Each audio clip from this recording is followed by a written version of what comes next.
ঝামেলা এখানে।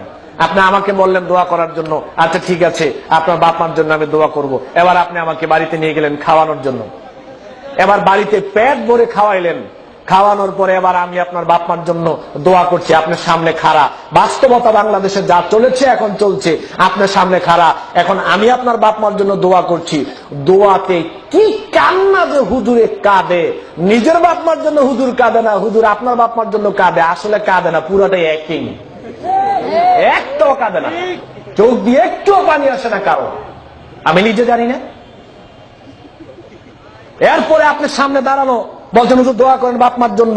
এই যে দোয়া ধরে 15 মিনিট আপনার সামনে হুজুর আপনাকে আপনার বাপ মার জন্য দোয়া করছে, কি সুন্দর দোয়া যে করছে, একেবারে দোয়া করতে করতে এমন অবস্থা হয়েছে যে বুঝে গেলাইছে মনে হয় জান্নাত গেছে, আরেকটু বাকি আছে।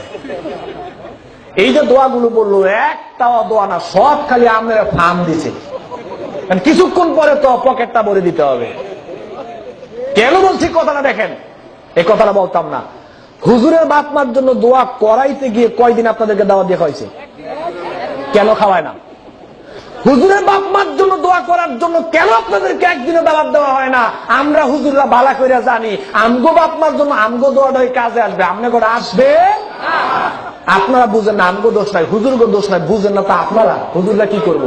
হুজুররাও তো ঠেলায় পড়ে চাকরি চলে যাবে, বিদায় যেতে হয়। এখন আপনারাই তো হুজুরদেরকে বাধ্য করেন, দায়ী আগে আপনারা। এরপরে দেখেন হুজুরের দোয়ার প্রতি আপনি এত নির্ভরশীল, আপনি তো বুঝতে পারেন না। আমি বক্তব্য দিচ্ছি, আপনি জানেন আমার ইনকামটা হালাল না হারাম? জানেন আমার ইনকাম হারাম হলে মরার আগ পর্যন্ত দোয়া করলে আমি দোয়া, আমার হুজুরের দোয়া কবুল হবে না। আমি অনেক বড় বক্তা হতে পারি, কিন্তু আমার ইনকামটা যদি হারাম হয়, আমার নিজের বেলায় তো আমার দোয়া কবুল হবে না, আপনার বাপেটা তো পরের বেলায় আছে। আপনি জানেন আমি শিরিক করি কিনা? জানেন আপনি আমি শিরিক করলে আমার দোয়া কবুল হবে না, মৃত্যুর আগ পর্যন্ত দোয়া করলে দোয়া কবুল হবে। আমি বিদআত করি কিনা আপনি জানেন? আমার বাপ মার সাথে সম্পর্ক ভালো না মন্দ আপনি জানেন? বাপ মার সাথে যদি আমি হুজুরের সম্পর্ক ভালো না থাকে, আমি হুজুর সারাদিন দোয়া করলে দোয়া কবুল হবে?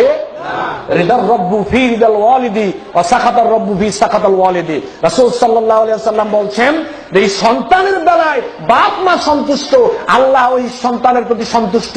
এই সন্তানের প্রতি বাপ মা অসন্তুষ্ট, আল্লাহ সন্তানের প্রতি অসন্তুষ্ট। তো আল্লাহ যেই বেড়ার প্রতি অসন্তুষ্ট, সেই বেড়ার দোয়া করলে দোয়া কবুল হইব? বুঝেন না আপনারা, আপনারাই বুঝেন না। হুজুরদেরকে দোষে লাভ নাই, দোষ আগে আপনাদের। এই বিশ্বাসটা মন থেকে তুলে নিতে হবে যে কোনো দোয়ার বেলায় খালি হুজুরের দোয়া লাগবে, হুজুরের দোয়া লাগবে। সেদিন এই মোহাম্মদ আলী ভাই দেখলাম একটা প্রোগ্রামে সুন্দর কথা বললো যে সব দোয়ার সব মোনাজাতে খালি হুজুর লাগে, তো স্ত্রী সহবাসের দোয়াই না কেন?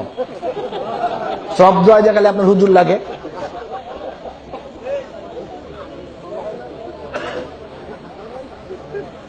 দোয়ার ভার আলেমদের উপর দেওয়া যাবে না। হ্যাঁ, আমাদের উপর দোয়া চাইবেন, আমরাও দোয়া করব, আপনারাও করবেন, কিন্তু কেউ কারো প্রতি একেবারে নির্ভরশীল হওয়া যাবে। নিজের দোয়াটা নিজের কাছেই নিরাপদ, নিজের বাপ মার কাছেই নিরাপদ।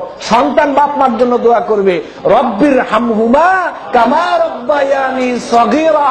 এটা কি হুজুরকে শিক্ষা দেওয়া হয়েছে না সন্তানকে বাপ মার বেলায় শিক্ষা দেওয়া হয়েছে? বুঝা উল্টা চলেন আর কি, বুঝেন সবই কিন্তু চলেন